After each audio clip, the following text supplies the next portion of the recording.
Hello friends, in today's lecture we will discuss some example based upon Ostwald's law of dilution. तर याच्या अगोदर आपण Ostwald's law of dilution for weak acid and weak base study केलेला आहे. आजच्या lecture मध्ये आपण त्याच्यावरती बेस्ड जे काही न्यूमेरिकल असतील ते न्यूमेरिकल बघणार आहे. त्याच्यामध्ये पहिला क्वेश्चन आहे, a week monobasic acid is 0.05% dissociated in 0.02 molar solution. Calculate dissociation constant of the acid. तर तुम्हाला काय काढायचं आहे रे, dissociation constant of the acid काढायचं. फर्स्ट ऑफ ऑल तुम्हाला जे गिवन आहे ते गिवन लिहून घेऊयात. तुम्हाला काय दिलेलं आहे, मोनोबेसिक ऍसिड 0.05% डिसोसिएटेड. बेसिकली तुम्हाला डिग्री ऑफ डिसोसिएशन दिलेली आहे.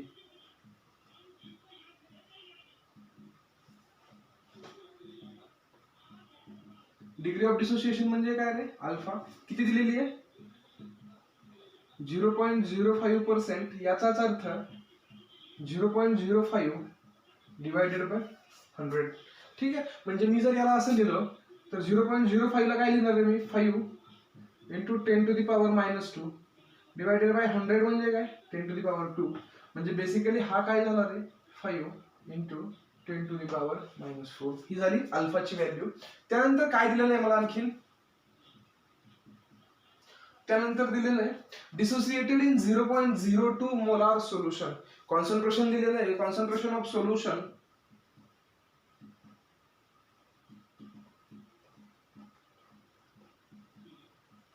जे काय दिलेलं आहे ते दिलेलं आहे 0.02 मोलार. याचाच अर्थ 2 into 10 to the power -2 molar. ठीक आहे, तुम्हाला विचारलंय काय रे, टू फाइंड, तुम्हाला विचारलंय डिसोसिएशन कॉन्स्टंट ऑफ ऍसिड. ठीक आहे,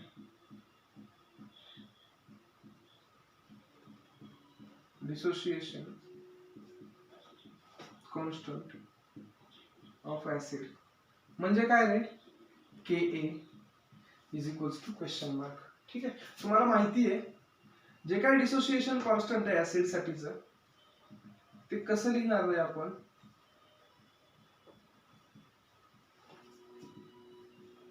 जो काही डिसोसिएशन कॉन्स्टंट ऍसिडचा आहे तो असतो 1 alpha square C upon 1 minus alpha. But alpha is very very less than 1, so 1 minus alpha term is neglected. इथं जे काय राहिलं ते राहिलं K a is equals to alpha square C. म्हणून व्हॅल्यू जर मी पुट केल्या तर जी काही के ए ची व्हॅल्यू आहे ती मला काढायची आहे, इज इक्वल्स टू अल्फाची जी व्हॅल्यू आहे 5 into 10 to the power -2 bracket square into कॉन्सन्ट्रेशनची जी टर्म आहे ती आली 2 इंटू 10 टू द पॉवर -2. ठीक आहे, म्हणजे इथं मी काय करू शकतो रे, इथं 5 इंटू 10 टू द पॉवर -2 चा स्क्वेअर मी असं लिहू शकतो 25 into 10 to the power -4 into 2 into 10 to the power -2. ठीक आहे, हा 25 टू चा 50 झाला इंटू 10 टू द पॉवर -2 आणि -4 -6 झाला, म्हणजे हा झाला 5 into 10 to the power 5 K A.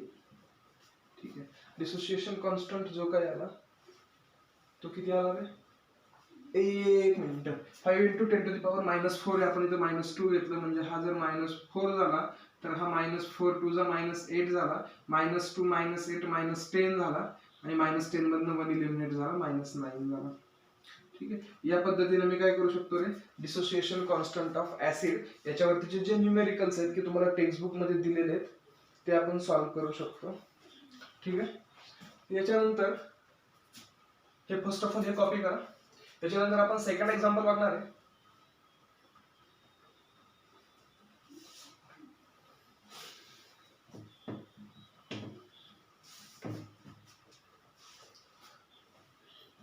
Example काय आहे बघा, the dissociation constant of NH4OH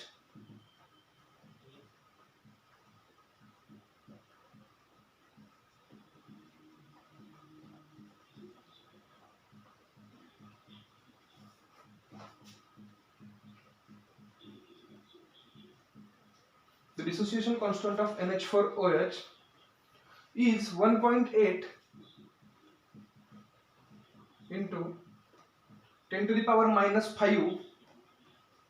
Calculate degree of dissociation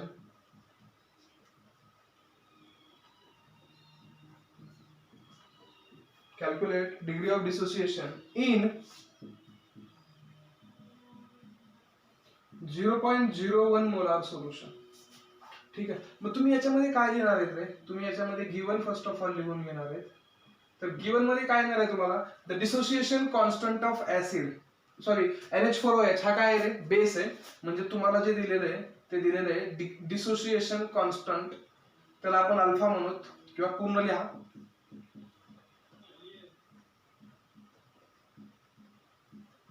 dissociation constant alpha ची व्हॅल्यू तुम्हाला किती दिलेली? अल्फा नाही, अल्फा तुमचा डिग्री ऑफ डिसोसिएशन आहे. डिसोसिएशन कॉन्स्टंट तुमचा KB असेल बेसच्या कंडिशन मध्ये. किती दिलेला आहे? तो दिलेला आहे 1.8 इंटू 10⁻⁻5. त्यानंतर जे काय तुमचं कॉन्सन्ट्रेशन आहे ते कॉन्सन्ट्रेशन तुम्हाला दिलेलं आहे. Concentration C is equals to 0.01 म्हणजे 1 इंटू 10⁻⁻2. टू फाइंड, तुम्हाला जे फाइंड करायचंय ते काय करायचंय रे? Calculate degree of dissociation. Degree of dissociation म्हणजे alpha is equals to question mark. Solution, जे रिलेशन आपण मगाशी यूज केलं तेच रिलेशन मला यूज करायचंय. First of all we know that काय रे? KB is equal to alpha square C.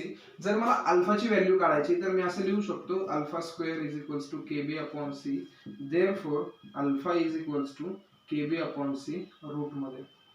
ठीक आहे. मी ज्यावेळेस व्हॅल्यू पुट करतो, व्हॅल्यू बघा, KB ची व्हॅल्यू मला त्यानं दिलेली आहे 1.8 into 10⁻⁻5 divided by 1 into 10⁻⁻2.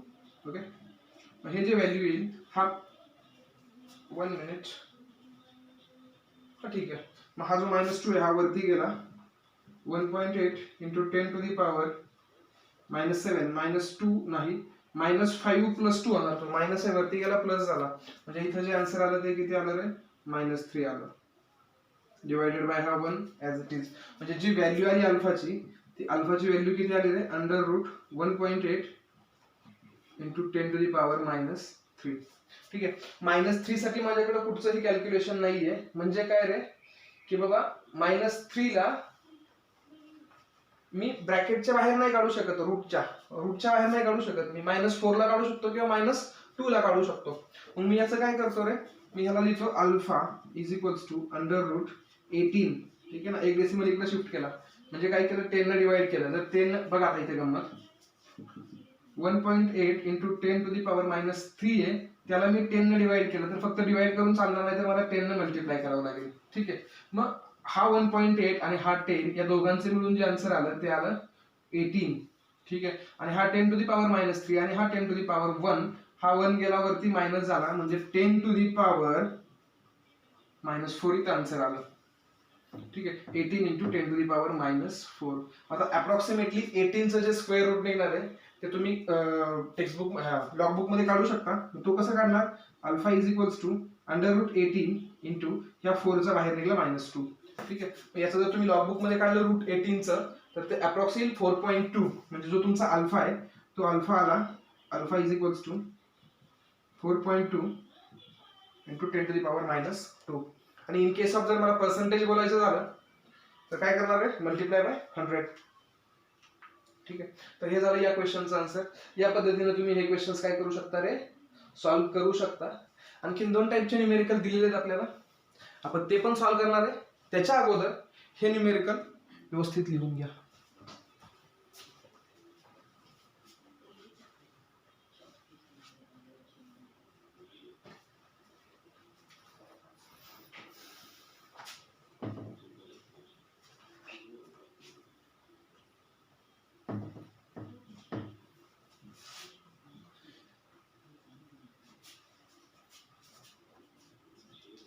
A weak monobasic acid is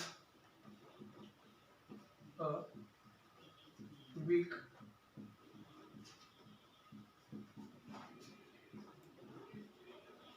monobasic acid is 12%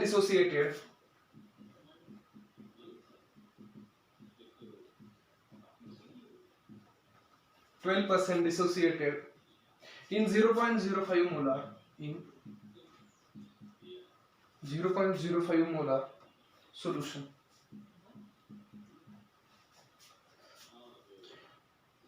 What is percentage dissociation? What is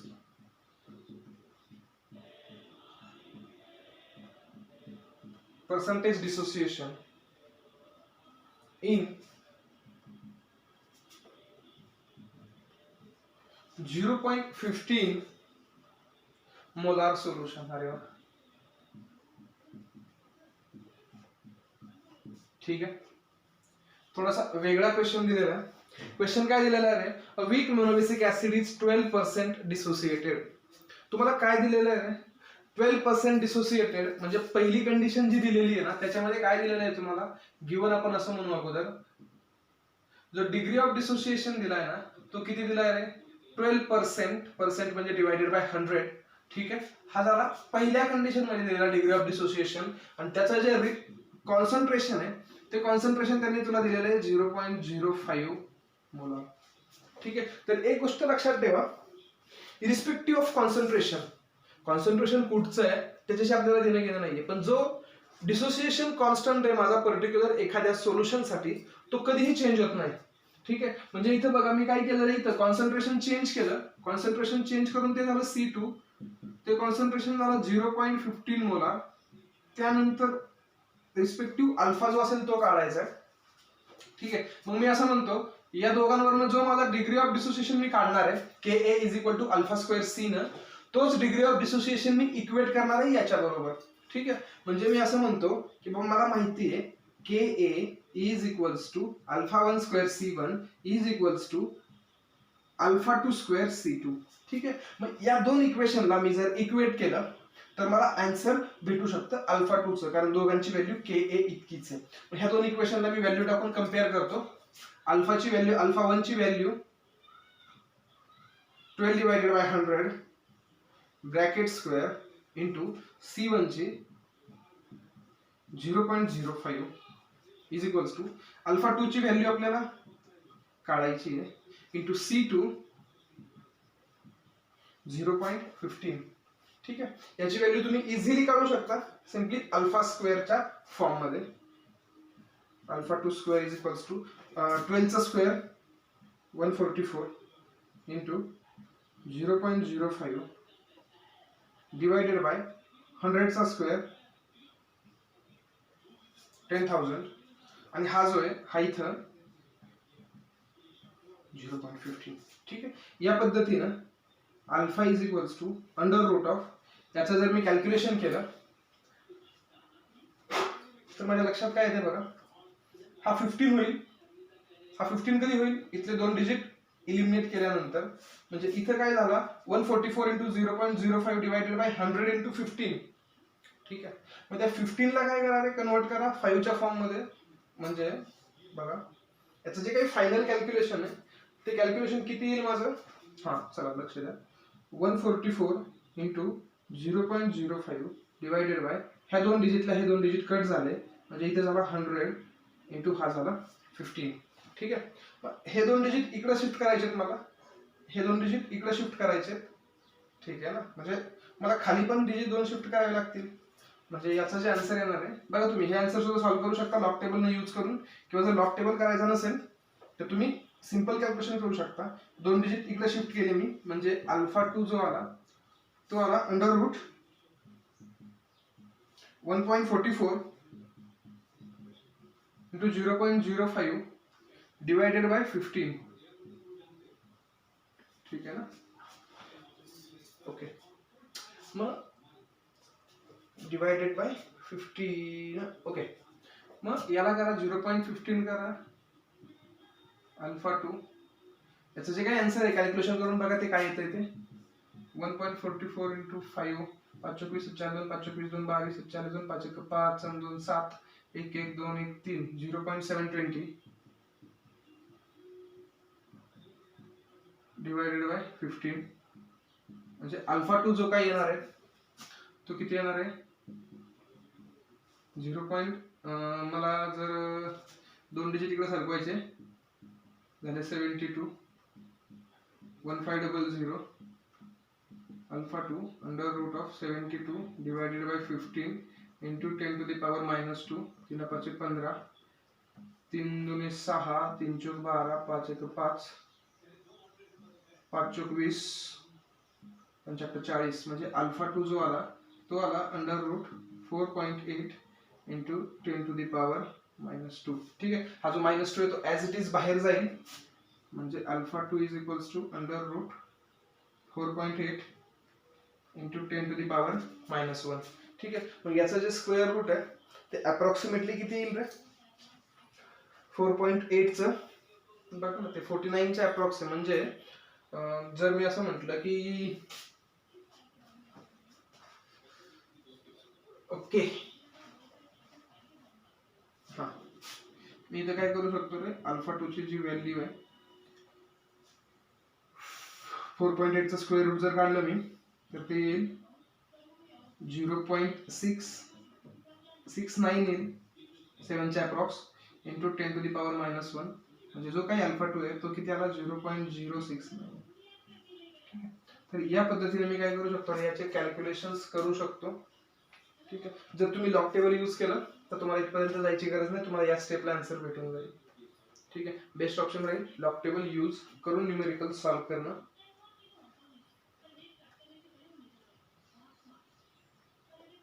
हा, नेक्स्ट जो आहे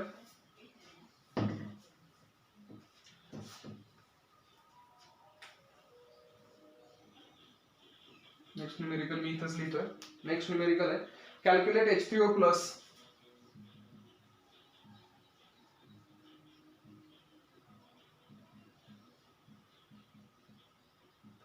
calculate H3O plus in 0.1 mole decimeter cube in 0.1 mole decimeter cube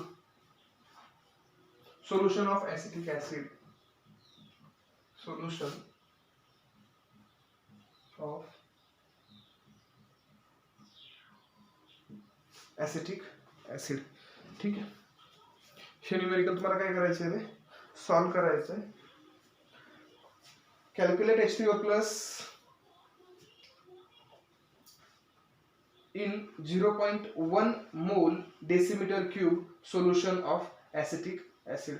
तर हे करण्याच्या अगोदर तुम्हाला त्याची रिएक्शन माहित असणं गरजेचं आहे. ॲसिटिक ऍसिडचा जो काही फॉर्म्युला आहे तो फॉर्म्युला तुम्हाला माहिती आहे, CH3COOH असतो. म्हणजे जर मी असं लिहिलं CH3COOH हा माझा वीक ऍसिड आहे म्हणून तो इक्विलिब्रियम दाखवेल, आणि इक्विलिब्रियम मध्ये तो मला काय दाखवेल, CH3COO- प्लस H प्लस दाखवेल. इथून जर मी याचे मोल्स नंबर ऑफ मोल्स बघितले तर माझ्या लक्षात आलं की याचा 1 मोल रिॲक्ट झाला किंवा डिसोसिएट झाला, त्यावेळेस याचा 1 मोल तयार झाला आणि याचा पण 1च मोल तयार झाला. ठीक आहे, हे काय झालं माझ्या लक्षात आलं. परंतु जे काही डिसोसिएशन आहे ते 100% डिसोसिएशन नाहीये, बरोबर आहे. आतापर्यंत आपण शिकत होतो स्टॉइचियोमेट्री काय सांगते, ह्याचा 1 मोल, ह्याचा 1 मोल, ह्याचा 1 मोल. पण आता जे डिसोसिएशन आहे ते 100% नाहीये. म्हणजे मी असं म्हणतो की याचा अल्फा तयार झाला तर याचा पण अल्फा तयार होईल, आणि इथं जर 1 असेल तर इथं शिल्लक किती राहील रे, 1 मायनस अल्फा शिल्लक राहील. ठीक आहे, या पद्धतीने मी काय रे याचं रिएक्शन मी काय करणार आहे, सिम्पली लिहून काढणार आहे. आणि मला याच्यावरून व्हॅल्यू कशाची काढायची आहे, कॅल्क्युलेट H3O प्लस. याचं मला H3O प्लस म्हणजे हाच जो अल्फा आहे तोच माझा H3O प्लस म्हणून ऍक्ट होतो. याचं तुम्हाला मी लास्ट व्हिडिओ लेक्चर मध्ये सांगितलेलं आहे की H प्लस आणि H3O प्लस कसा करायचा ते. मग याच्यानंतर मला काय करावं लागेल रे, जो काही माझा डिग्री ऑफ डिसोसिएशन असेल तो अल्फा काढायचा आहे मला, बरोबर आहे. कॅल्क्युलेट कॉन्सन्ट्रेशन काढायचं बेसिकली. ठीक आहे, मग बघा काय करतो मी त्याचं. कॉन्सन्ट्रेशन साठी मला रिलेशन माहिती आहे, concentration is equals to number of moles upon volume. आता इथं जे काही मोल्स आहेत ते किती आहेत रे, नंबर ऑफ मोल्स किती दिलेत मला, H प्लस चे अल्फा दिलेले आहेत. ठीक आहे, मग बघा आता मी काय करतो, त्याचं जे कॉन्सन्ट्रेशन आहे ते कॉन्सन्ट्रेशन काढायचं आहे मला. त्याच्या अगोदर आपण असं म्हणू की मला Ka च्या व्हॅल्यू काढाव्या लागतील. मग ऍज युजल मला माहिती आहे की बाबा Ka is equals to alpha square C असतो. जे काही माझं डिसोसिएशन कॉन्स्टंट दिलेलं आहे त्यांनी calculate H3O plus in 0.01 molar solution of acetic acid. ठीक आहे, आता ह्यांनी तुम्हाला गिवन दिलेलं आहे बघा, Ka ची जी व्हॅल्यू आहे ना एसिटिक ऍसिडचं जे डिसोसिएशन कॉन्स्टंट आहे तर Ka ची व्हॅल्यू तुम्हाला त्यांनी दिलेली आहे 1.8 इंटू 10 टू दी पॉवर -5. एक मिनिट क्रॉस चेक करतो. 1.8 इंटू 10 टू दी पॉवर -5. ठीक आहे. मग इथं तुम्हाला त्याची व्हॅल्यू दिलेली आहे 1.8 into 10 to the power -5 is equals to alpha आहे का माहिती? नाही माहिती. अल्फा स्क्वेअर इंटू कॉन्सन्ट्रेशन दिलेलं आहे बघा 0.1 मोल दिलेलं आहे. ओके. मग अल्फा इज इक्वल्स टू किंवा alpha square is equals to 1.8 into 10 to the power -5 divided by 0.1. म्हणजे दोघांनी जर डिजिट शिफ्ट केला तर हा झाला 18 into 10 to the power -5 divided by alpha square. म्हणजे याच्यावरून जी अल्फाची व्हॅल्यू आली ती व्हॅल्यू किती येईल रे? Under root of 18 into 10 to the power -5 म्हणजे ते येईल साधारण 180 इंटू 10 टू दी पॉवर -4 आणि 180 चा जो स्क्वेअर आहे स्क्वेअर रूट ते तुम्हाला काढावं लागेल आणि तो -2 बाहेर निघेल. ठीक आहे. म्हणजे याचं जे आन्सर आहे ते आन्सर किती येईल रे? याचा आन्सर येईल, डायरेक्ट आन्सर घेतो मी 1.34 into 10 to the power -2. 1.34 into 10 to the power -2. मग याला तुम्ही सिम्प्लिफाय कसं करणार आहे ते? याचं रूट काढण्यासाठी तुम्हाला under root 18 into 10 to the power -5 करायचे. म्हणजे ह्याला 180 इंटू 10 टू दी पॉवर -6 करायचे. म्हणजेच under root 180 into 10 to the power -3 करायचे. हा रूट बाहेर निघणार आहे. आता 180 चा रूट अप्रॉक्स 13 च्या आसपास निघेल. 12 चा स्क्वेअर 144 आहे आणि 169 आहे. 13 पॉईंट समथिंग आन्सर निघेल. 13.4 हे आन्सर झालं. याच्यावरून मी काय काढलं रे? अल्फाची व्हॅल्यू काढली. याच्यावरून काय काढली मी? अल्फाची व्हॅल्यू. पण अल्फाची व्हॅल्यू हे माझं आन्सर आहे का? नाही. मला आन्सर काय पाहिजे? Concentration of H3O plus. काय पाहिजे? Concentration of H3O plus. मग आपण असं कुठेतरी शिकलो होतो की याला जर मी व्हॉल्यूमने डिवाइड केलं, याला जर मी व्हॉल्यूमने डिवाइड केलं आणि याला जर मी व्हॉल्यूमने डिवाइड केलं तर माझं ते काय असणार आहे रे? कॉन्सन्ट्रेशन. बट 1 अपॉन व्हॉल्यूम हे माझं काय आहे रे? कॉन्सन्ट्रेशन आहे. म्हणून डायरेक्ट जर मी याला मल्टिप्लाय केलं कॉन्सन्ट्रेशनने किंवा याला कॉन्सन्ट्रेशनने मल्टिप्लाय केलं किंवा याला जर कॉन्सन्ट्रेशनने मल्टिप्लाय केलं तर मला आन्सर भेटणार आहे. अल्फाची व्हॅल्यू मला माहिती आहे 1.34. अल्फा इंटू सी म्हणजे कॉन्सन्ट्रेशन ऑफ H प्लस किंवा H3O प्लस जे काय असणार आहे ते असणार आहे 1.34 into 10 to the power -2 into C. C ची व्हॅल्यू किती आहे? 0.1. ठीक आहे. मग डायरेक्ट -3 करून टाक. म्हणजे concentration of H3O plus is equals to 1.34 into 10 to the power -3. आता जे आन्सर आहे ते आन्सर कशामध्ये असेल बघा? कॉन्सन्ट्रेशन आहे मोल्स आणि जे सोल्युशन आहे तुमचं ते ml मध्ये घेणार आहे तुम्ही का लिटर मध्ये घेणार आहे? मोल्स पर डेसिमीटर क्यूब दिलेलं आहे. मोल्स पर डेसिमीटर क्यूब म्हणजे काय दिलेलं आहे तुम्हाला? त्यांनी दिलेलं आहे मोल्स पर लिटर. ठीक आहे. कॉन्सन्ट्रेशन जे आहे ते कधी पण number of moles per unit volume असतात. ठीक आहे. तर या पद्धतीने आपण याच्यामध्ये काय केलेले आहेत रे? न्यूमेरिकल्स पूर्णपणे कव्हर केलेले आहेत. याच्यानंतरचा जो पार्ट आहे तो आपण बघणार आहे ॲटो आयोनायझेशन किंवा पीएच स्केल. हा पार्ट आपण नेक्स्ट व्हिडिओमध्ये बघतोय.